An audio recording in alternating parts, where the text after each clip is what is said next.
In this week's currency update, the US dollar saw good gains early this week after Fed Chair Janet Yellen suggested that the case for higher rates in the US had increased in recent months. And Deputy Chair Fisher advanced this theme slightly further at the Jackson Hole Symposium, suggesting that one and possibly two rate hikes might be seen before 2016 is out. Now, the Fed has only raised rates once in this cycle, in December last year, and we've had a number of false starts since. Money markets are only pricing in a 75% probability of a rate hike by the end of the year, so clearly traders are still skeptical.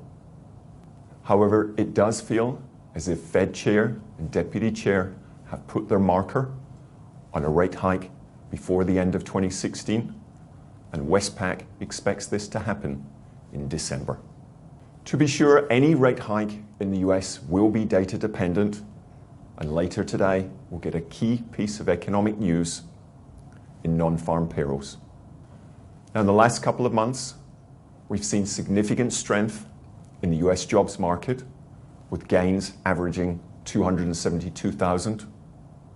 But Westpac expects a slightly softer outcome tonight, with 170,000 new jobs created.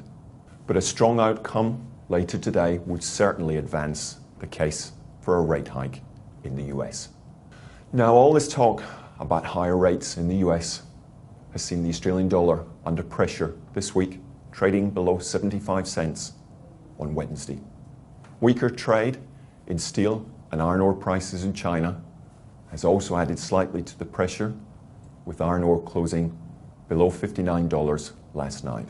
However, coal markets saw good gains in August. Coking coal, a key input into steel making, was up close to 40% in August alone, and the price has all but doubled from the low of $73 in November of last year to last night's closing price of $138. And that suggests that commodity export prices from Australia are still well underpinned.